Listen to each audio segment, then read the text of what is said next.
तत्सवितुर्वरेण्यं भर्गो देवस्य धीमहि धियो यो नः प्रचोदयात्। तो क्या बात कर रहे थे हम लोग उस दिन? कहाँ थे? गुप्ताज तक पहुंचे थे? मौर्य तक? गुप्ताज तक क्या बात की थी? कहाँ तक बात कर ली थी हमने? होमवर्क में क्या दिया था आपको? देखिए, कल्चर वाली बात हम लोग कर चुके हैं, तो हिस्ट्री मैंने कहा बहुत स्पीड से हम लोग जाएंगे और आज और कल में मेडिवल वाला पार्ट तक हम लोग चले जाएंगे। नेक्स्ट टाइम जो है हम लोग उसको मेडिवल को ख़त्म करके मॉडर्न में शुरू हो जाएंगे। तो अब हम लोग शायद मौर्य तक पढ़ा था हमने। लास्ट में क्या पढ़ा था? मौर्य साम्राज्य देखा था। तो यहाँ आपको ये देखना पड़ेगा, इम्पोर्टेंट मैंने बताया था अशोक। अशोक के सारे शिलालेख, इंस्क्रिप्शंस, है ना। हमेशा लिटरेरी सोर्सेस, आर्कियोलॉजिकल सोर्सेस से शुरू करते हैं किसी को भी, कि उस समय के लिटरेरी सोर्सेस, साहित्यिक स्रोत क्या थे, यानी कि लिटरेचर क्या क्या था, और आर्कियोलॉजी में क्या था, यानी कि क्या क्या बना के गए लोग, स्तूप बना के गए। तो मौर्य साम्राज्य में जो आर्कियोलॉजिकल थे वो आप देखेंगे स्तूप, चैत्य विहार, ऐसी चीज़ें थी। मंदिर नहीं है मौर्य साम्राज्य में, मंदिर नहीं मिलेंगे आपको। मंदिर पहली बार, मंदिर और मूर्ति पूजा पहली बार आपको गुप्त साम्राज्य में मिलेगी। तो यहाँ आपको देखने को मिलेंगे कि कितना प्राचीन है मंदिर और मूर्ति कला, मंदिर कला, टेम्पल आर्किटेक्चर एंड स्कल्पचर। तो ये जो है, ये क्वेश्चन इस तरह से आते हैं। जब मेंस का आप क्वेश्चन देखेंगे तो ये कि भारत के इतिहास में मूर्ति कला की शुरुआत कब से हुई, तो वहाँ देखेंगे तो गांधार मूर्ति कला, मथुरा मूर्ति कला वो मिलेगी, लेकिन वो मंदिरों में नहीं है, ओपन है ना, या फिर गुफाओं में, केव है, केव आर्किटेक्चर है। लेकिन यहाँ मंदिर जो है, नागर शैली के मंदिर खास करके उत्तर भारत में, ये आपको गुप्ताज के टाइम मिलेंगे। तो वो हमने कला में देखा था। यहाँ आप थोड़ा सा देखते हैं कि किंग कौन था उस समय का, राजा कौन था, रॉयल फैमिलीज देखते हैं, डायनेस्टी देखते हैं। यहाँ डायनेस्टी पे ज़्यादा जोर दिया जाता है, वंश कौन सा है, कौन सी डायनेस्टी उस समय में रूल कर रही थी। जैसे गुप्ता डायनेस्टी है। गुप्ता डायनेस्टी को इसलिए पढ़ रहे हैं क्योंकि बीच में कुछ आक्रमणकारी हैं, विदेशों से आते हैं, अलग अलग देशों से आकर के आक्रमण करते हैं, हूण, कुषाण, और लेकिन गुप्ता जो हैं वो यहीं के उपज है, वो बाहर से नहीं आए, वो यहीं के थे। गुप्त राजा जो थे वो यहीं के थे, और उसमें इम्पोर्टेंट राजा हैं, और यहीं के इसलिए माने गए क्योंकि उन्होंने सनातन धर्म को ही आगे बढ़ाने की कोशिश की है। वैदिक धर्म का मूर्ति पूजा में भाव ले आए और उन्होंने मंदिर बना दिए और पूजा पाठ शुरू हो गए। बाकी मूल जो काम था उनका, वो था साहित्य और समाज को सुव्यवस्थित करना। सोसाइटी के लेवल पे बहुत ज़्यादा काम हुआ था। इससे पहले की सोसाइटी काफ़ी असंगठित थी, समाज बहुत बिखरा हुआ था और विकसित अवस्था में नहीं था। पहली बार डेवलप्ड सोसाइटी थी। गुप्ताज के समय में आप देखेंगे तो स्थिर समाज, और थिएटर होने लगा है। इसका मतलब जब भी थिएटर होने लग जाए, थिएटर होने लग जाए इसका मतलब है कि समाज को फुर्सत भी है, सरप्लस इकोनॉमी है, लोग गांव बना लिए हैं, छोटे छोटे नगर बन गए हैं, और व्यापार चलने लगा है, और लोग लिखने लगे हैं, साहित्य का विकास हो रहा है, तो दो बड़ी चीज़ें, कलाओं का विकास और साहित्य का विकास, आर्ट एंड लिटरेचर। ये दो विकास तब होता है जब कोई शासक 30 साल 25 साल से ज़्यादा शासन करता है, क्योंकि किसी भी रचना को लिखने में, नॉवेल को लिखने में, किसी महाकाव्य को लिखने में, या लंबे समय तक मूर्तियां तराशते रहने या मंदिर बनाते रहने के लिए किसी भी व्यक्ति को 10 साल का, 20 साल का, 25 साल का समय देना पड़ेगा। और 10-20 साल, 25 साल का समय वही दे सकेगा अगर उसके खाने का पीने का इंतजाम कोई राजा करे। और कोई राजा ऐसे बहुत सारे लोगों के खाने पीने का इंतजाम तभी कर पाएगा जब उसका राज्य सुरक्षित हो, उसके पास अच्छी सेना हो, लंबे समय तक वो राज करे, लोग उसके आदेश को मानते हों, समाज में अपराध बहुत कम होते हों, टैक्स आसानी से आ रहा हो। कुछ बात समझ में आ रही ना? तो ये वाला जो हिस्सा है मैं जो आपको बता रहा हूँ, ये हर राजा पे और हर डायनेस्टी पे लागू होगा हिस्ट्री में। ठीक है? तो political life, social life, economic life, cultural life, सब तरह की लाइफ जो है वो स्टेबल होनी चाहिए, स्थिर होनी चाहिए। और ये जब हो जाता है तो फिर रिजल्ट निकल करके आता है लिटरेचर के रूप में, टेम्पल के रूप में, स्कल्पचर के रूप में। तो ये आपको हर जगह पे लिखना, ये गुप्ताज में आपको बहुत मिलेगा। और विशेषता ये है गुप्ताज की कि इस समय में जो कॉइन्स हैं, सिक्के, न्यूमिज्मेटिक्स वाले, जेम्स प्रिंसेप ने जो सबसे ज़्यादा सिक्कों की बात की है वो गुप्ता पीरियड के सिक्के हैं, और उसमें सोने के सिक्के हैं। हालांकि सोने की क्वालिटी थोड़ी सी घटी है कुषाणों से, है ना। तो कुषाण राजाओं ने सबसे बेस्ट, सबसे ज़्यादा शुद्ध सोने के सिक्के बनाए थे। उसके बाद यदि आप देखें तो गुप्ताज में थोड़ी सी क्वालिटी घटी है, बट बहुत ज़्यादा पैमाने पर है, स्केल बहुत बड़ा है, अलग अलग तरह के, अलग अलग डिनोमिनेशंस में, और बहुत ज़्यादा एरिया में, बहुत लंबी दूरी तक, कई किलोमीटर्स तक जो राज्य फैला हुआ है, उसमें हजारों किलोमीटर तक जो राज्य फैला है, उस पूरे राज्य में उनके सिक्के मिलेंगे। और सिक्के जारी करना सुजरेंटी और सोवरेंटी दोनों को शो करता है, संप्रभुता को शो करता है कि किसी राजा ने जो सिक्का जारी किया है, सिक्के के एक तरफ डाइटी का फोटो होगा, कोई भी जो डाइटीज हैं उस समय के उनमें से जिसकी पूजा की जाती है, देवी देवता, और दूसरी तरफ राजा का नाम और राजा के बारे में या उसका डिनोमिनेशन के बारे में थोड़ा सा। तो सिक्का जो है वो एक प्रतीक है कि हाँ, अगर कोई सिक्का चल रहा है इसका मतलब से हम ना इनका सिक्का चलता है ना, इतना इनका सिक्का यहाँ तक पूरे प्रदेश में इनका सिक्का चलता है, पूरे जिले में इनका सिक्का चलता है। सिक्का चलने का मतलब है कि आपकी सॉवरेंटी, संप्रभुता, यानी लोग आपको मानते हैं, आपकी बात को मानते हैं, आपके आदेश का पालन करते हैं। तो ऐसे आपको निकालना है। बाकी तो हिस्ट्री बहुत सिंपल है, क्योंकि किताबें याद कर लो कि कालिदास ने क्या लिखा है ना, उस समय में किस किस चीज़ का। लेकिन ये जो तरीका यूपीएससी का है ये थोड़ा सा डिफरेंट है। जैसे कि सिक्कों का विकास कैसे हुआ, सिक्कों की क्वालिटी क्या थी, इसके बारे में क्वेश्चन, न्यूमिज्मेटिक्स वाला क्वेश्चन। या फिर एक क्वेश्चन आ जाएगा साहित्य का विकास क्यों हुआ, कितना हुआ, कला का विकास क्यों हुआ, क्यों मूर्ति पूजा और टेम्पल आर्किटेक्चर शुरू हो गया। फिर आएगा विज्ञान और तकनीक, साइंस एंड टेक्नोलॉजी का शुरुआत क्यों हुआ, क्योंकि साइंस एंड टेक्नोलॉजी आ गई थी। फिर आएगा ज्योतिष का विकास क्यों हुआ, ये सब आएंगे।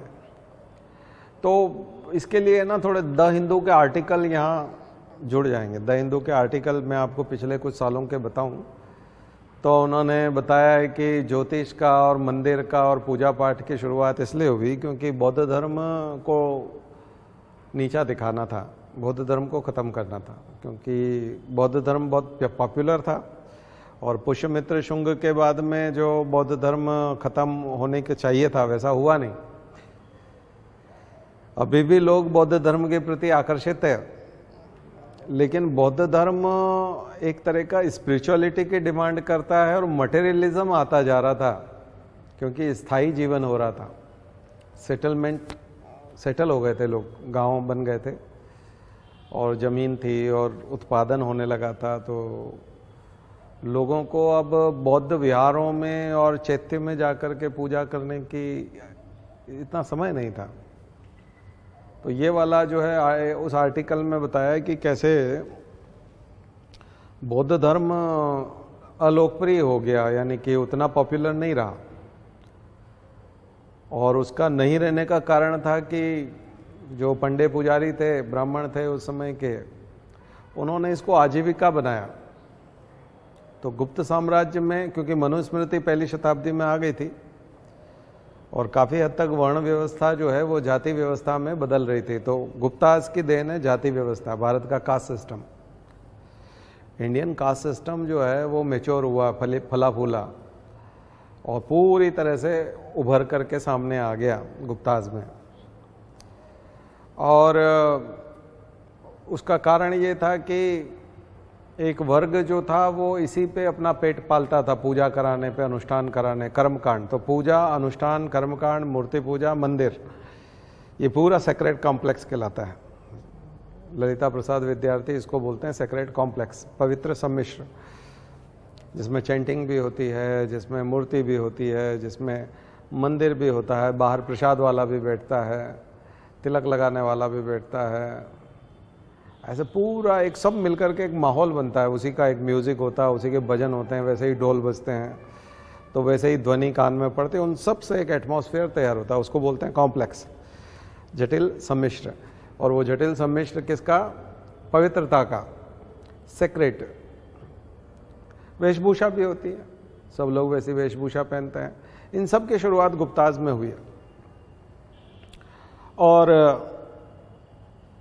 अभी तक जो वैदिक कर्मकांड थे और यज्ञ थे वो लोगों को उतने आकर्षित नहीं करते थे, क्योंकि वो भी कठिन थे। एक तो संस्कृत भाषा में थे और दूसरा संस्कृत सीखना पड़ती थी जो क्लिष्ट थी, कठिन पड़ती थी, प्रोनाउंस करना दिक्कत आती थी। और दूसरी चीज़ थी कि यज्ञ भी खर्चीला होता था। राजा महाराजा और थोड़े पैसे वाले लोग ही यज्ञ कर पाते थे, क्योंकि उसमें घी की आहुति होती थी और समय भी बहुत लगता था। तो जिसके पास एक्स्ट्रा पैसा है, आज काम पे नहीं जाएंगे, आज यज्ञ करेंगे, और दूसरा व्यक्ति तो अगर काम नहीं करेगा तो खाएगा क्या, तो वो यज्ञ नहीं कर सकता था। लेकिन जो गुप्ताज का समय आया, यहाँ पर जो धर्म है उसमें मूर्तियों ने, छोटे छोटे फोटो ने, चित्रकार फोटो बना देते थे देवी देवताओं के, उन्होंने जन्म लिया कि ये विष्णु देव हैं, ये ब्रह्मा जी हैं, ये शंकर जी हैं। ये जो कैलेंडर आप जितने भी देखते हो फोटोग्राफ के रूप में आप भगवान के चित्र देखते हैं, ये सब गुप्ताज के टाइम के हैं। जो कथाएं कही जाती थी उनके पेंटर्स ने चित्र बनाए। मंदिरों के अंदर भी पेंटिंग हुई और चित्र बनाए गए, वॉल पेंटिंग्स। उसमें तमाम पौराणिक कथाएं, तो अधिकांश पुराणों का जन्म भी इसी समय में हुआ। और पौराणिक चीज़ें, माइथोलॉजी। तो ये जो हिस्सा हुआ, ये गुप्त साम्राज्य का सबसे बड़ा देन है। और जो शासक थे उन्होंने संरक्षण दिया इस चीज़ को, बहुत ज़्यादा संरक्षण दिया। शासक के संरक्षण के बिना नहीं हो सकते थे, तो वो खुद भी अपने नाम के आगे महाराजा धीराज, परम भट्टारक और ऐसे उपाधियां लगाते थे। बल्कि परम भागवत और भगवान ही बोलना शुरू कर दिया उन्होंने, खुद को ईश्वर ही बोलना शुरू कर दिया। तो डिवाइन ओरिजिन का सिद्धांत। और जो बाण भट्ट हैं, बाण भट्ट तो बाद में आएंगे, लेकिन कालिदास हैं और उनके समकालीन जो कवि हैं, उन लोगों ने महाराज को, राजा को एक तरह से ईश्वर के समान ही माना। तो गुप्ताज के समय से राजा लगभग अपने आप को ईश्वर मानने लगे थे, ईश्वर का अवतार ही मानते थे। ये ईश्वर के बहुत नज़दीक है। तो वही किंगशिप का सिद्धांत, बलबन का, और वो जो है वो यहाँ पर आपको देखने को मिलेगा राजाओं का। बाकी इंपॉर्टेंट राजाओं में तो विक्रमादित्य हैं, जिनको विक्रमादित्य कहा जाता है, चंद्रगुप्त द्वितीय। चंद्रगुप्त प्रथम का मैंने आपको होमवर्क दिया था, प्रभावती देवी और चंद्रगुप्त प्रथम, फिर समुद्रगुप्त और फिर विक्रमादित्य द्वितीय। बाकी इस समय में भर्तरी आपको बताए थे, भर्तरी विक्रमादित्य के भाई माने जाते हैं, उनके बारे में भी लिखे। तो शॉर्ट में अभी बहुत सारे क्वेश्चंस, कल भी पेपर है तो उसमें भी आप क्वेश्चन शायद देख पाएंगे, भरतरी वाला, नीति शतक, वैराग्य शतक, श्रृंगार शतक। तो मध्य प्रदेश, गुप्ताज के समय में एमपी का बहुत सारा हिस्ट्री हो जाएगा। गुप्ता एमपी में ही ज़्यादा थे, खास करके उज्जैनी। उज्जैनी जो है वो स्थान था जहाँ गुप्त संवत भी शुरू हुआ था उससे, विक्रम संवत, विक्रमादित्य से विक्रम संवत भी हम लोग कहते हैं। तो हिंदू धर्म वाले विक्रम संवत से चलते हैं। गुप्त संवत, एक शक संवत होता है, ठीक है ना। तो जो शक वाला है वो कैलेंडर, शक का कैलेंडर गवर्नमेंट ऑफ इंडिया ने लिया है, शक का कैलेंडर। और ये इंपॉर्टेंट चीज़ें हैं जो मैं आपको बता रहा हूँ। कुछ और हैं इस समय में बुक्स, और वो जैसे कि सिंहासन बत्तीसी, सिंहासन बत्तीसी की कथा है उज्जैनी की। घाटकर पर से जुड़ी हुई चीज़ें, घाटकर पर जो 9 रत्न हैं विक्रमादित्य के, उनको अच्छे से तैयार करके जाइए, कल का पेपर दे रहे हैं तो। विक्रमादित्य के 9 रत्न, उज्जैनी का पुराना नाम अवंतिका, इस टाइप की चीज़ें छोटी छोटी। एमपीपीएससी तो पहले बहुत ज़्यादा पूछता था, लेकिन अब थोड़े से डीप में आ जाएगा। और आयुर्वेद के लिए जाने जाने वाले धन्वंतरी थे। अमरकोश के रचयिता अमर सिंह, व्याकरण है, संस्कृत व्याकरण, अमरकोश। तो साहित्य तो हमने पहले भी बताया था, लेकिन फिर से इसको रिवाइज कर लिए, बहुत ही इंपॉर्टेंट है। साहित्य ज़्यादा आता है, अलग से तो राजाओं का किसकी कितनी पत्नी थी, कितने बच्चे थे, ये क्वेश्चन नहीं होता, ठीक है। रूलर में भी पत्नी तक का भी क्वेश्चन बहुत ही कम होता है। बस ये है कि वॉर से जुड़े होंगे। समुद्रगुप्त की प्रयाग प्रशस्ति बहुत ही इंपॉर्टेंट है। यहाँ आप अगर गुप्ताज में अगर इंपॉर्टेंट क्वेश्चन देखना चाहते हैं तो इलाहाबाद अभिलेख, पहले पुराना नाम देखें तो इलाहाबाद अभिलेख, अभी वहाँ तो वही चलेगा, नाम बदल गया, प्रयागराज हो गया, तो प्रयाग प्रशस्ति इंस्क्रिप्शन, इलाहाबाद इंस्क्रिप्शन, प्रयाग प्रशस्ति।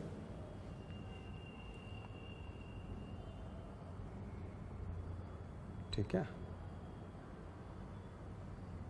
हरिशैन किसने लिखा? हरिशैन। तो ये भी एक क्वेश्चन आता है, हरिशैन ने लिखा। इसमें समुद्रगुप्त की जो एक्सपेडिशंस हैं, उत्तरापथ का अभियान, दक्षिणापथ का अभियान, नर्मदा के नीचे दक्षिणापथ माना है, उसके ऊपर उत्तरापथ है। तो उत्तरापथ का ये भी मैंने क्लास में, हमारी क्लास में भी बताया, आपको भी बता दूं। नर्मदा नदी विभाजक है भारत की, बहुत लंबे समय तक, क्योंकि नर्मदा नदी जहाँ से शुरू हो रही है अमरकंटक में, वहाँ घना जंगल है, और उस घने जंगल से निकल के दक्षिण में जाना बहुत मुश्किल काम था उस ज़माने में। आज भी नक्सली हैं वहाँ पे, तो बस्तर वगैरह से निकलना बहुत मुश्किल काम है। आज भी नक्सलवाद है, उसको रेड कॉरिडोर हम लोग बोलते हैं। उस ज़माने में जो राक्षसों का निवास स्थान है, मतलब आदिवासियों का, और आदिवासी जो थे वो नरभक्षी भी थे। अभी भी यहाँ भूजमाड़ में कुछ लोग माने जाते हैं जो नरभक्षी हैं, इंसान को भी खा जाते हैं। अब पता नहीं है कि नहीं कितनी सच्चाई है, लेकिन बोलते हैं मैनीटर्स ही होते हैं, कैनिबलिस्टिक, कैनिबल्स। तो ये जो कैनिबल होते हैं, यानी कि अपनी जाति के लोगों को खाना, यानी कि मनुष्यों को ही खा जाना, इसीलिए उनको राक्षस कहा गया था उस समय में, क्योंकि वो ट्राइब्स ऐसी थी जो मनुष्यों को। तो उस समय में बहुत लंबे समय तक, केवल रामायण की बात नहीं है, और भगवान राम तो उसी रास्ते से निकले थे। नदी उन्होंने नर्मदा तो पार नहीं की थी, वो तो छत्तीसगढ़ के उस तरफ, नर्मदा के उस तरफ से निकल गए थे। तो और वहीं सीताहरण भी हुआ था उसी क्षेत्र में, इसलिए सीताहरण हुआ था। तो इसलिए महिलाओं का जाना तो सुरक्षित नहीं था।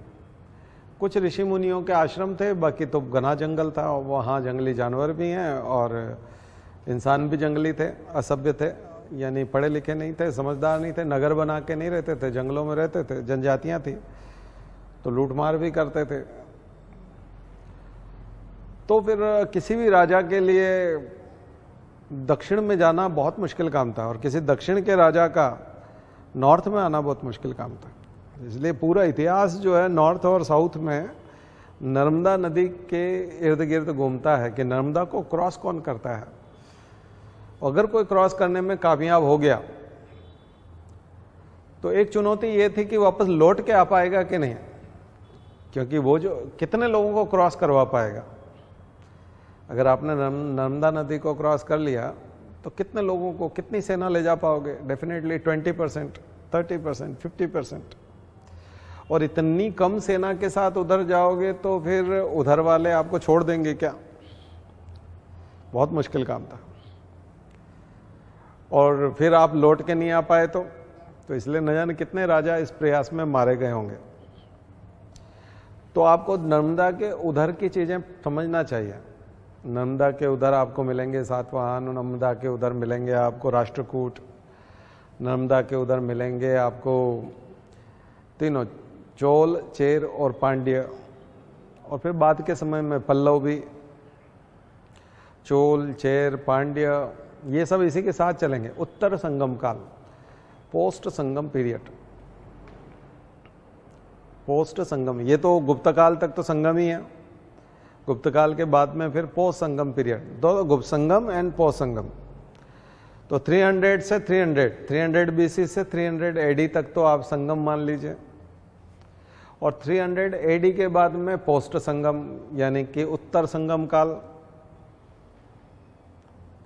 ठीक है, तो दोनों के राजा देख लीजिए कि दक्षिण में जो राजा हैं वो भी नॉर्थ में नहीं आ पा रहे हैं। तभी तो चोल राजा जो है वो जब आते हैं तो गंगई कोंडा की उपाधि धारण की कि हमने गंगा को जीत लिया। गंगई कोंड चोलपुरम, तो शहर का नाम हो गया गंगई कोंड चोलपुरम। राजेंद्र चोल, वो काफी दूर तक जाता है। बाकी राजराज जैसा राजा जो है इधर आने का प्रयास नहीं कर। सब लोग अपने वहीं सुखी हैं, अपनी लैंग्वेज है, अपना खाना पीना है, अपने सैनिक हैं और वहाँ तक सुरक्षित भी हैं, क्योंकि नर्मदा जो है किसी को आने नहीं देती। समुद्रगुप्त वो राजा था गुप्ताज में जो साउथ में गया। और ये जब तक पुल बना नहीं दी अंग्रेजों ने और ये सब, तब तक ये दुविधा ही रही। और आपने देखा मुगलों में भी अकबर जब गुजरात विजय करके आता है तो बुलंद दरवाजा बनाता है, क्योंकि पूरे देश को विजय करना एक अलग चीज़ है। मतलब नॉर्थ में विजय होना है बिल्कुल अलग चीज़ है। राजस्थान में, मध्य प्रदेश में, यूपी में, यहाँ युद्ध जीतना और गुजरात में जाकर के युद्ध जीतना, मतलब नर्मदा नदी क्रॉस करके युद्ध जीत के आए थे, इसलिए इम्पोर्टेंट था। इसलिए शहजादा खुर्रम जो था, जहांगीर का लड़का, वो पूरे टाइम दक्षिण में ही रहा, जो दक्षिण में जाता था। इसलिए अशोक को भी आप देखेंगे कि वो तक्षशिला चला जाएगा उधर अफगानिस्तान तक, इधर उज्जैनी में आ जाएगा। अशोक साउथ में नहीं जाएगा, उस तरह से नहीं जाएगा, स्वयं नहीं जाएंगे, कोई भी उसका पंगा नहीं लेंगे उसमें। बहुत ही दुर्गम इलाका, अभी भी बहुत सारा दुर्गम है, लेकिन अब तो चूंकि हम लोगों के यहाँ संचार के साधन है वो सब, लेकिन अब कम्युनिकेशन अलग तरह का है हमारा। लेकिन उस समय में जब कम्युनिकेशन नहीं था तो राजा को हो सकता है खबर भी ना मिले कि वो अभी युद्ध लड़ रहा है या मर गया, है ना, खबर भी ना मिले। तो इसलिए बहुत मुश्किल था। इस हिसाब से अगर आप सोच के देखेंगे तो जो महान राजा है उनको आप निकाल पाएंगे, है ना। इसीलिए पुलकेशिन जब इधर आकर के हरा के जाता है ना हर्षवर्धन को, इसलिए वो घटना बहुत इंपॉर्टेंट है। वो एहोल इंस्क्रिप्शन, कौन सा इंस्क्रिप्शन? एहोल इंस्क्रिप्शन, रवि कीर्ति, तो वो बहुत ही इंपॉर्टेंट इंस्क्रिप्शन है। उसका कारण है कि पुलकेशिन सेकंड वहां से आता है, उधर से साउथ से आना, और साउथ या हर्षवर्धन का इस तरह से हारना ऐसे राजा से, साउथ के राजा से, नॉर्थ का महान राजा। ठीक है, तो ये इंपॉर्टेंट सिटीज, महाजनपद काल के बाद में आपको गुप्ताज में इंपॉर्टेंट सिटीज देखना है कि गुप्ता के समय में इंपॉर्टेंट सिटीज कौन सी थी, महत्वपूर्ण शहर कौन से हैं, जिसके ये जो मैं आपसे बात कर रहा हूँ ना, इससे थोड़ा पिक्चराइजेशन होगा, आपको पढ़ने में इंटरेस्ट आएगा ये। और बहुत सारे क्वेश्चन सीधे भी मिल जाएंगे, इसी लैंग्वेज में मिल जाएंगे कि क्यों माना गया है। ठीक है। एक तो जितने भी इंस्क्रिप्शन है उनको अच्छे से तैयार, जिनका ऑप्शनल है उनको तो बिल्कुल ही पक्का करना है, रटना है बिल्कुल 1 to 1, और जिनका ऑप्शनल नहीं है उनको समझ होनी चाहिए, अंडरस्टैंडिंग होनी चाहिए। उनको रटने की जरूरत नहीं, उनका अंडरस्टैंडिंग जरूरी है। तो ये करते जाएंगे तो आपका कलेक्शन बढ़ता जाएगा। इंस्क्रिप्शन बहुत इंपॉर्टेंट है, उसी से समझ आती है, क्योंकि हमारे पास और कोई बहुत ज़्यादा सोर्स नहीं है, बुक्स और इंस्क्रिप्शन, ठीक है ना। और बुक्स होती थी पढ़े लिखे लोगों के लिए, इंस्क्रिप्शन होते थे पब्लिक के लिए, दोनों में अंतर है। पब्लिक के लिए ओपन में होते थे, सबके सामने घोषणा लिखी हुई थी, पब्लिक नोटिस है वो, लोक सूचना। आप लोग बोलते हैं ना आरटीआई में हम मांगेंगे, मांगने की जरूरत नहीं है, पहले ही आरटीआई लागू है। राजा क्या चाहता है उसने लिख दिया है, पहले से लिख दिया। अगर किसी थाने में एक लाइन लिख दी जाए कि यहाँ रिश्वत नहीं ली जाती है, अगर कोई रिश्वत मांगे तो इस फोन पे संपर्क करें, इतने में बहुत सारा फर्क पड़ सकता है। वो इंस्क्रिप्शन है एक तरह का, दीवार पे लिख दिया, वॉल इंस्क्रिप्शन, पिलर इंस्क्रिप्शन, बहुत मायने रखता है। किसी भी संस्थान में, किसी भी इंस्टीट्यूट में आप जाते हैं, बैंक में जाते हैं, और यहाँ बैंक में अगर एक स्लिप वहाँ चिपका हुआ मिले कि इस बैंक में यदि आपको कोई परेशान करता है, आपका काम समय पे नहीं होता है, तो निम्न नंबर पे आप फ़ोन करें। और वो नंबर अगर अच्छे से डिस्प्ले हो रहा है तो उस ऑफिस में काम अच्छा होता हुआ दिखेगा आपको, क्योंकि हर आदमी के पास मोबाइल है, कोई भी नंबर घुमा देगा और इंक्वायरी हो जाएगी उसकी। आया समझ? ऐसे इंस्क्रिप्शन थे उस जमाने के। राजा की आज्ञा है कि ऐसा नहीं होगा, राजा की आज्ञा है कि इस तरह से रहना है। कॉन्स्टिट्यूशन तो एक बुक है, और जो कॉन्स्टिट्यूशन को जानते हैं वही कॉन्स्टिट्यूशन को जानते हैं, लेकिन इंस्क्रिप्शन तो पब्लिक के लिए ना, पब्लिक नोटिस है, लोक सूचना है, ठीक है ना। तो आप कभी भी आपने इस तरह से सोचा कि ये लोक सूचना है इंस्क्रिप्शन, उस तरह से सोचना आना चाहिए। बुक्स बिल्कुल अलग चीज, और बुक्स राजा की आज्ञा नहीं है, वो कवियों की कल्पना है, उस समय के उपन्यासकारों और कहानीकारों की कल्पना है, कहानियां हैं। वहां से हमको सिर्फ षड्यंत्रों की, युद्ध कौन जीता, कौन हारा, कौन कौन लड़ा था, स्टोरी मिलती है, सीक्वेंस मिलती है, क्रोनोलॉजी मिलती है। उससे दूसरी चीजें जो है, समाज कैसा था, राज्य कैसा था ना, टैक्स के मामले में कैसा था, ये सब चीजें आपको फिर वहाँ इंस्क्रिप्शन से मिलते हैं, ठीक है। तो बहुत सारी चीजें हैं जो स्टोरीज से निकलती है। जैसे हम रामायण पढ़ते हैं तो रामायण से बहुत सारी चीजें निकलती कि राम किस प्रकार के राजा थे, इसलिए हम वर्ड यूज करते हैं राम राज्य, ठीक है, राम राज्य। ऐसे आपको क्वेश्चंस निकालना चाहिए, ठीक है। बाकी तो मैंने आपको बताया, प्रशस्ति है, सिक्कों के ऊपर क्वेश्चन आता है तो सिक्के कैसे थे, उसके ऊपर क्वेश्चन आ जाएगा। बिल्डिंग्स में खास करके टेम्पल आर्किटेक्चर पे क्वेश्चन आ जाएगा, साहित्य पे आ जाएगा। तो ये तो एक सिंपल है, तो ये बहुत आसान है। इसके अलावा एक दो और चीज़ें हैं जो महिलाओं की स्थिति के ऊपर क्रिटिसिज्म होता है कि जब इतना ही अच्छा था, सब कुछ था, तो फिर महिलाओं के साथ ऐसा क्यों हुआ, एक चीज। और महिलाओं के साथ अगर ऐसा हो गया तो फिर स्वर्ण युग कैसे हो गया। कई लोग बोलते हैं गुप्त युग स्वर्ण युग था, तो आप गोल्डन एज कैसे बोल सकते हैं उसको जब इतना बुरा हो रहा है। निश्चित रूप से इतना अच्छा नहीं है, फिर कुछ न कुछ तो गड़बड़ है। तो महिलाओं के साथ बुरा होने का कारण जो था वो ये कि इससे पहले संपत्ति की अवधारणा इस तरह से विकसित नहीं हुई थी। एक तो स्थायी जीवन, स्थानाबद्ध जीवन, लोग स्टेशनरी हो गए थे, मोबाइल नहीं रहे थे, यानी कि यायावरी नहीं थी, नोमैडिज्म नहीं था, एक ही जगह पर सेटल हो गए थे। सेटल डाउन होने से क्या हुआ, वही मैंने आपको बताया, गांव और नगर बने, बस्तियां बनी, समाज बना, परिवार बना, विवाह बना, और ये सब संस्थाएं विकसित हुई है। और संस्थाओं के विकास के साथ साथ राजा टैक्स लेता था और जन सुविधाएं, पब्लिक फैसिलिटीज, पब्लिक एमिनिटीज तैयार होती थी। और इन एमिनिटीज के साथ में शिक्षा का विकास हुआ। नालंदा, तक्षशिला जैसे बाद में ऐसी यूनिवर्सिटीज तक चले गए। साहित्य का विकास हुआ, कला का विकास हुआ, थिएटर हुआ, मंचन होने, नाटक लिखा है, इसका मतलब नाटक खिला भी जाता होगा, तभी तो नाटक लिखता है आदमी। हर्षवर्धन ने नाटक लिखे थे ना 3, हर्षवर्धन ने खुद ने 3 नाटक लिखे थे।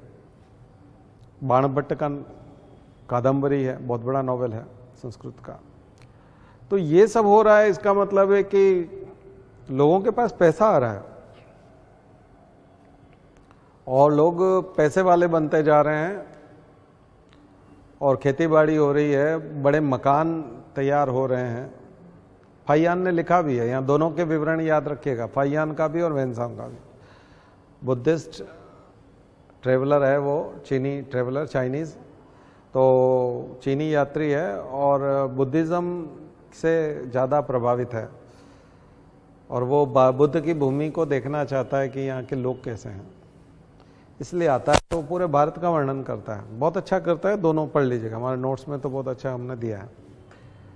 तो उनका वर्णन देखेंगे तो उसमें साफ साफ बताया हुआ है कि समाज कैसा विकसित हो रहा था, सब कैसे विकसित हो रहे थे। यहीं पर एक चीज आई कि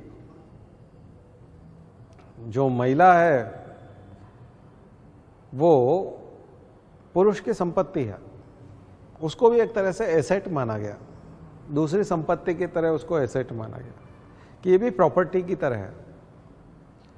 उसका कारण था कि शुरू में तो वैदिक समय में जो था, आप जानते हैं फूड गैदरिंग, वैदिक काल में और उत्तर वैदिक काल में अधिकांश जो वैदिक लोग थे वो खाना पकाना या कृषि करना ये उचित नहीं मानते थे, या समय भी नहीं था उनके पास, क्योंकि हवन पूजन करने रहते थे, तो हवन में ज़्यादा समय बिताते थे, पूजा पाठ में।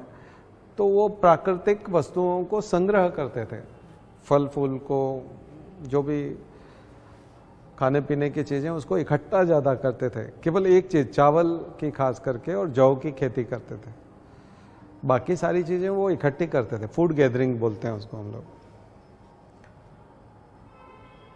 लेकिन जब खेती करने लगे तो ज़मीन की ज़रूरत भी ज़्यादा हुई, ज़मीन को तैयार करने की ज़रूरत भी, तो उसकी रखवाली के लिए, उसमें काम करने के लिए भी महिलाओं की ज़रूरत हुई। तो वो बहुविवाह भी शुरू हुआ। बहुत सारी महिलाएं जिसके पास है और बड़ा खेत है, इसका मतलब इतने काम करने वाले लोग हैं।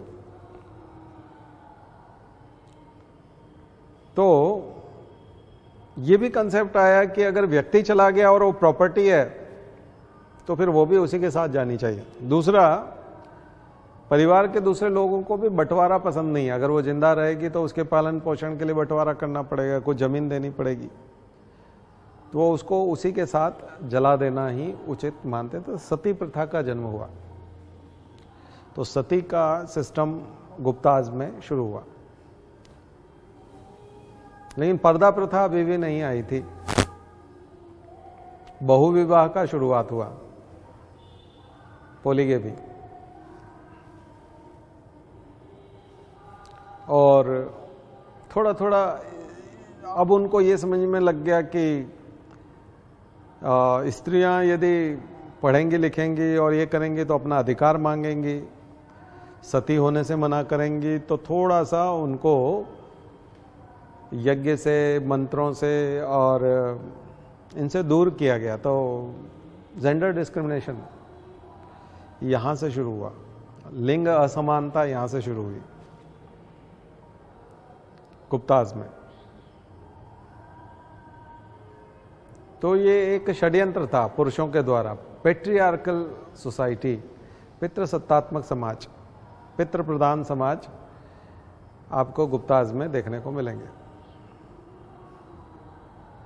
सरनेम लगाना, गोत्र लगाना, पिता का ही गोत्र लगाना, ये सब चीजें यहीं से ज्यादा शुरू हुई।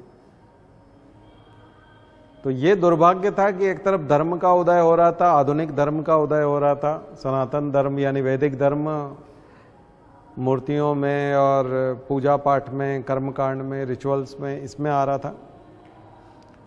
और इसी समय में जातिवाद भी आ रहा था।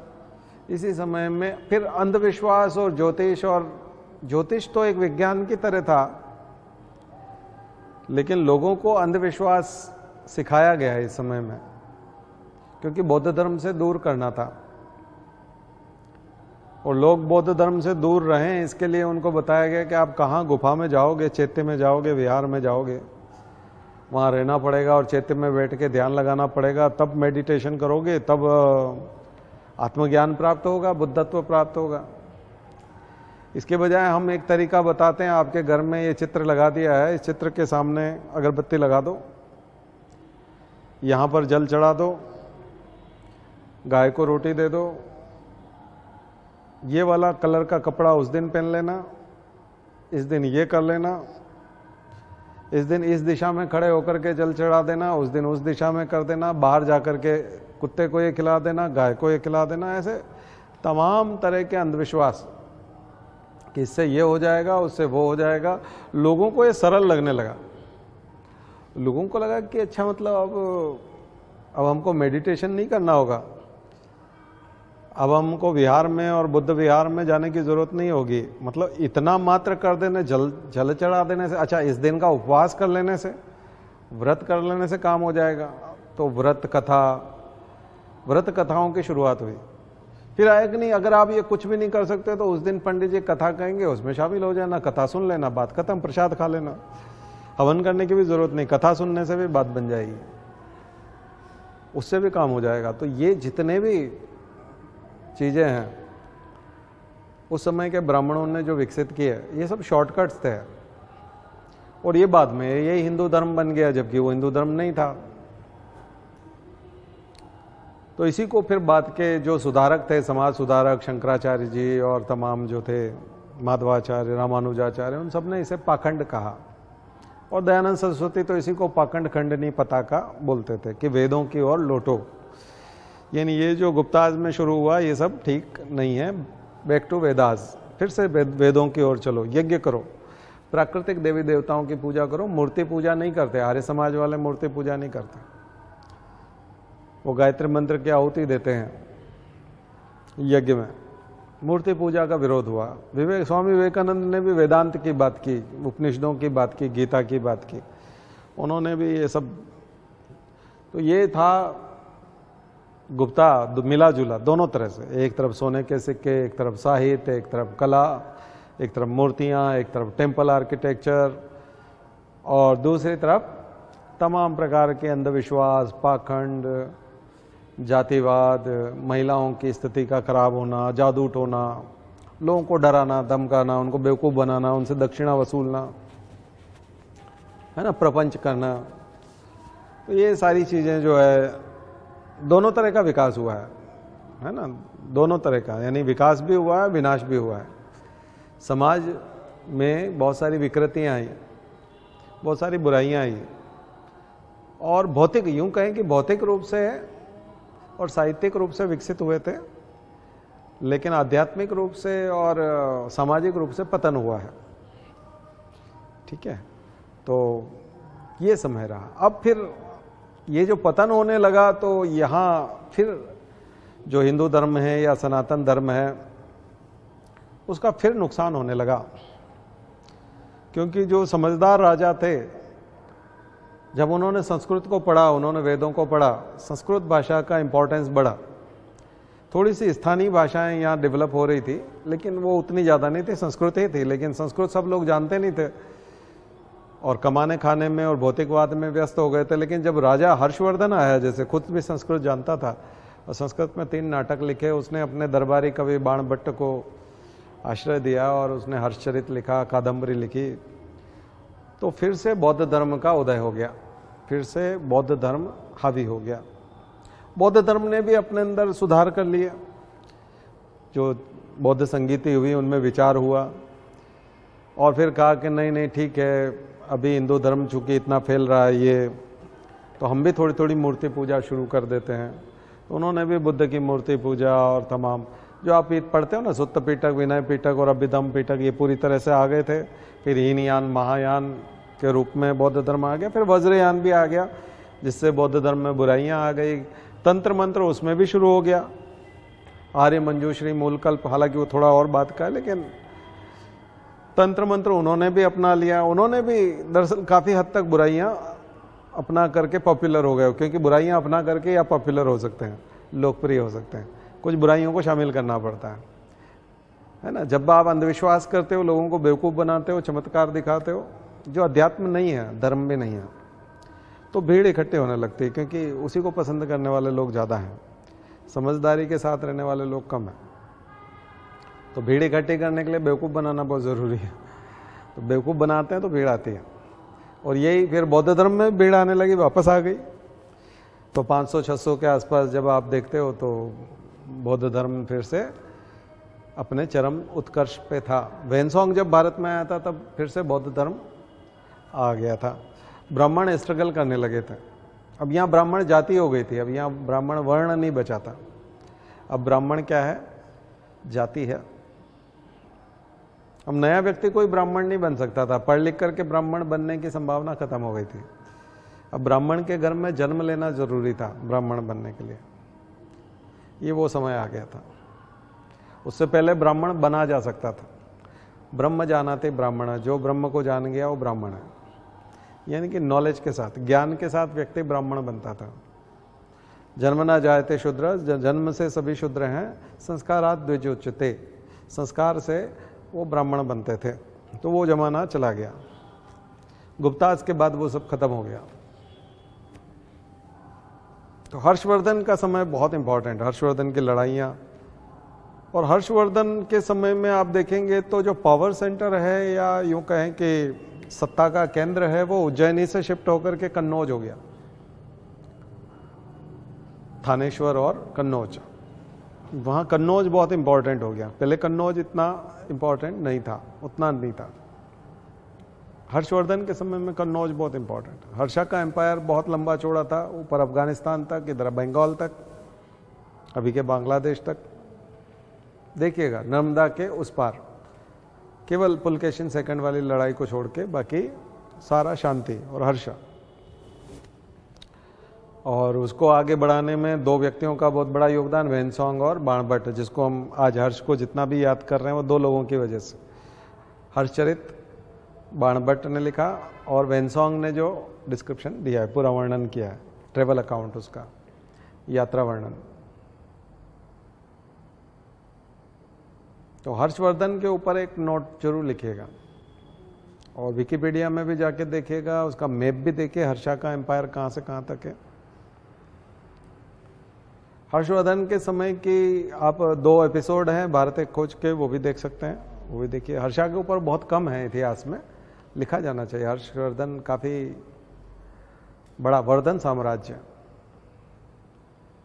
उस समय का समाज कैसा, उस समय महिलाओं की स्थिति कैसी, उस समय व्यापारियों की स्थिति कैसी, सब हर्षवर्धन, वेनसोंग ने सब लिखा है, सारी चीजें लिखी है।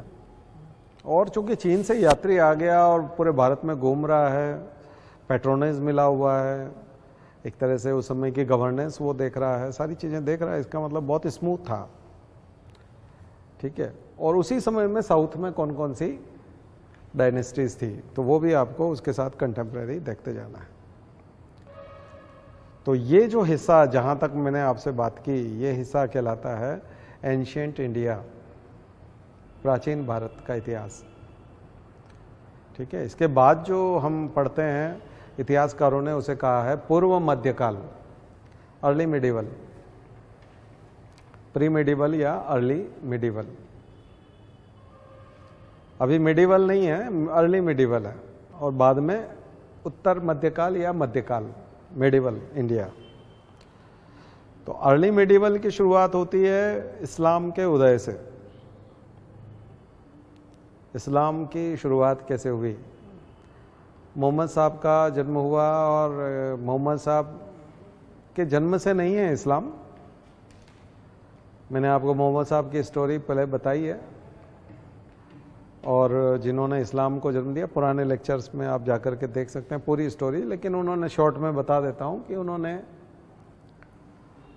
मैंने आपको बताया था कि वो एक ऐसे व्यक्ति थे जो काफ़ी खुले ख्यालात के आदमी थे, उनको पैगंबर माना गया है, मैसेंजर ऑफ गॉड, यानी अल्लाह का दूत, पैगंबर। हीरा नाम की गुफा में उनको ये ज्ञान प्राप्त हुआ 40 वर्ष, लगभग 40 वर्ष की अवस्था में। लगभग सभी को 40 साल की उम्र में ही ज्ञान आता है, अधिकांश लोगों को। बुद्ध को भी आपने देखा, महावीर को भी देखा, सबको अक्ल थोड़ी देरी से आती है, लास्ट अटेम्प्ट होता है तब आती है, उसके आसपास आती है।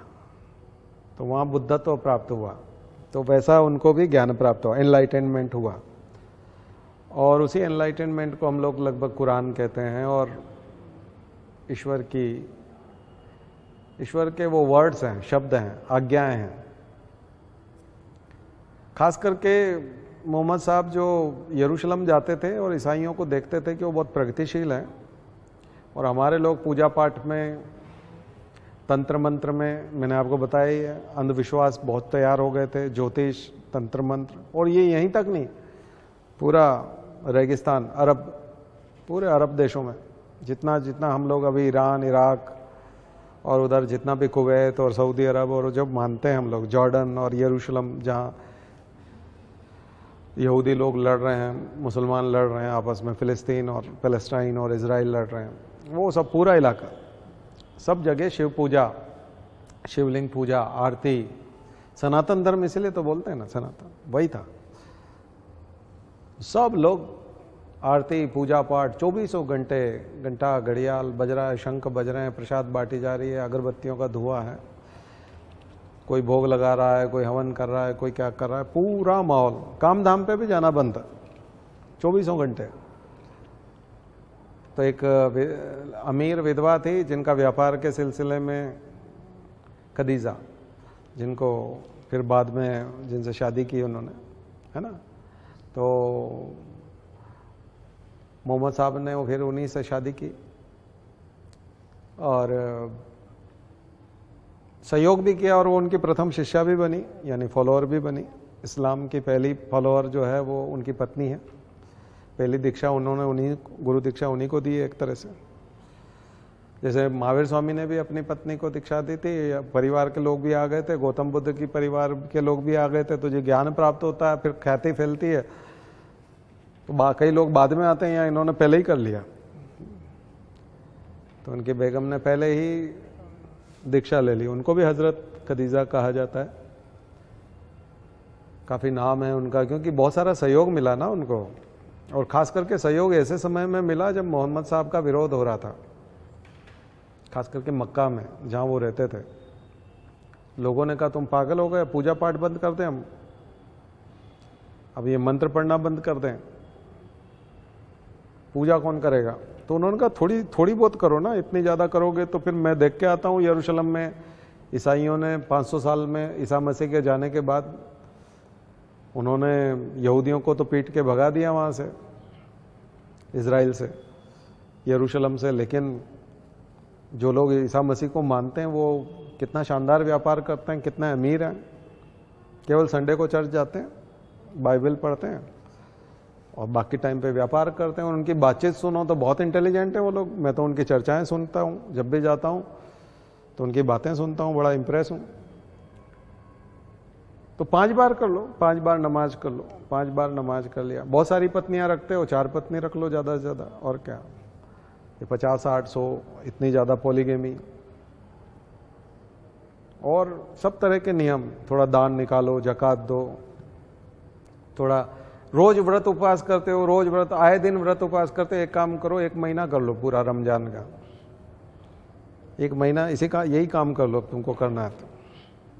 रोज रोज का झंझट छोड़ो, जब देखो तब उपवास करोगे, फिर काम कैसे करोगे। तो उन्होंने सब सिस्टम में बस बड़ा लिमिटेड कर दिया। वो बहुत बड़ा रिफॉर्म था।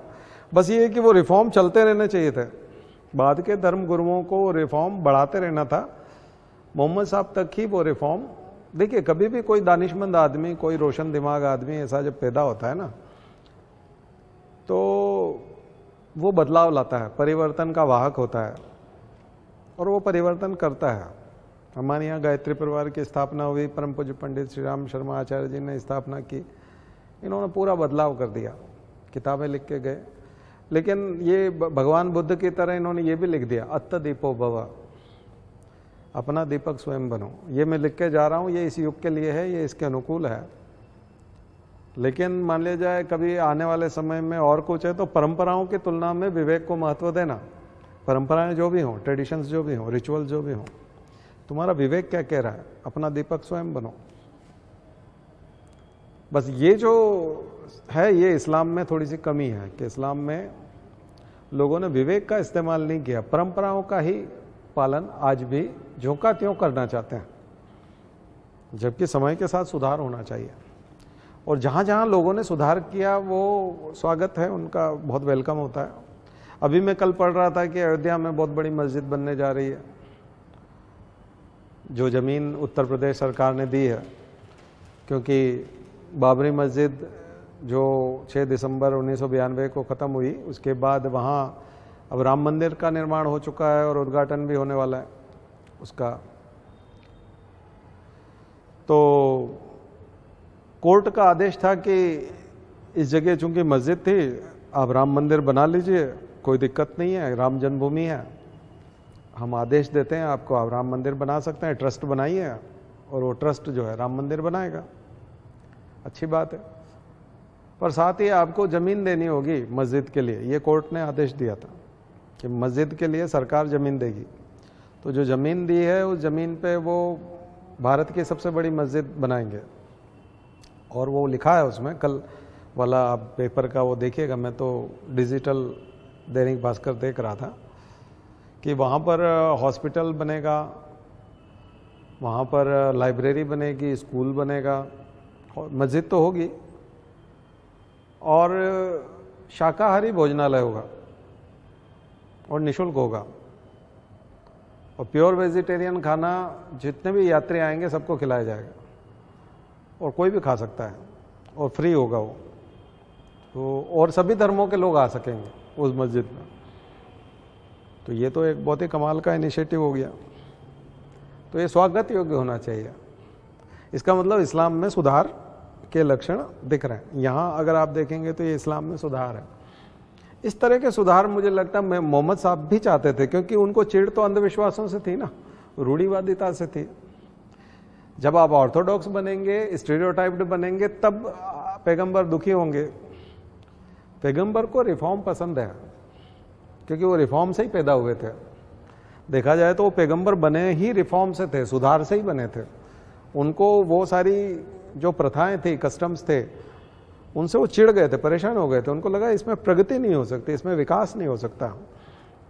और उन्होंने ईसाइयों का विकास देख करके देखा कि हमारे लोग तो बिल्कुल ही पगला रहे हैं, क्यों ना इनको लिमिटेड करें। उनको मालूम है ये लोग मानेंगे नहीं, ये बिल्कुल नहीं मानने वाले। तब वो जो उनकी बेगम थी खदीजा, उनने जो है उनको आश्रय दिया, उनको पैसा दिया, उनको व्यापार दिया, नौकरी दी, अपना पूरा व्यापार दे दिया, बल्कि शादी कर दी। शादी कर ली तो सब कुछ उन्हीं का हो गया। तब वो ज़्यादा फ्री थिंकर हो पाए, ज़्यादा खुले में सोच पाए, तब जाके गुफा में ध्यान लगेगा ना। नहीं तो परिवार की चिंता हो, घर पे लोग क्या खा रहे होंगे क्या नहीं खा रहे होंगे, तो आदमी तो काम करेगा, थिंकिंग कैसे करेगा। बुद्ध भी तभी थिंकिंग कर पाए क्योंकि परिवार तो राजमहल में ही था ना, तो आप ध्यान लगा पाते थे। भीष्म भी इसलिए ध्यान लगा पाते थे। कोई भी बड़ा व्यक्ति ध्यान लगा पाता है। तो एकदम कोई भूखा और घर पे सब दुखी हो तो ऐसे में तो क्या ध्यान लगेगा। तो उनका ध्यान लग पाया, मेडिटेशन कर पाए, उन्होंने ईश्वर से वार्ता की होगी, जो भी उस समय के सुझाव उनको मिले होंगे वही तो कुरान शरीफ है। और उसी में जो बातें लिखी है वो बड़ी ज़बरदस्त बातें हैं, जिससे एक पूरा वर्ग तैयार हो गया। और आज दुनिया में बहुत बड़ा तबका है जो इस्लाम को मानता है। बस उसमें शिकायत एक ही है कि वो सुधार की भावना, अमेंडमेंट हमारे संविधान में होते रहते हैं, तभी संविधान खूबसूरत बना हुआ है।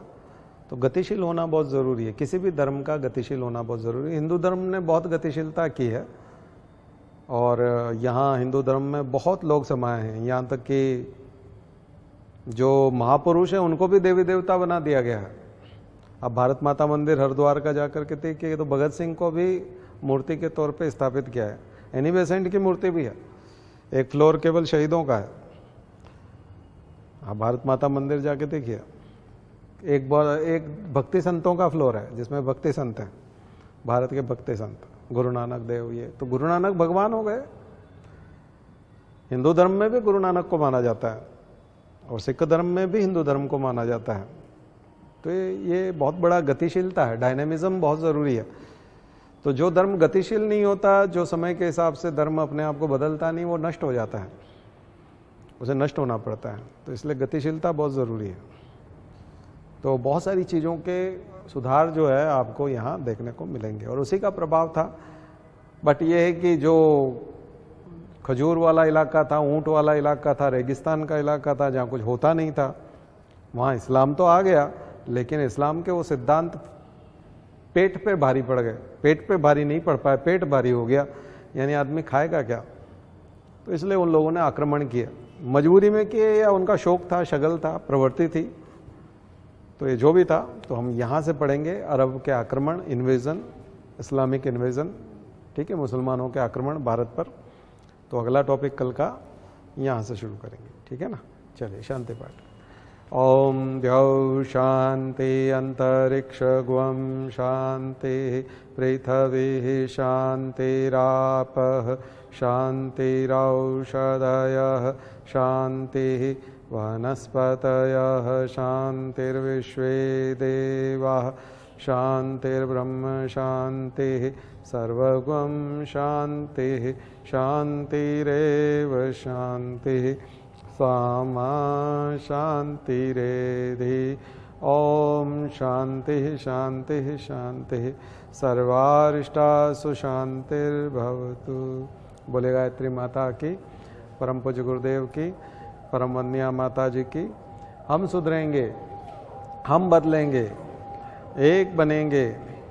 जन्म जहाँ पर, अन्न जहाँ का, ज्ञान जहाँ से, वह है प्यारा।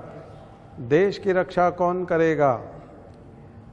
मानव मात्र, नर और नारी, जाति वंशब, भारत माता की, भारतीय संस्कृति की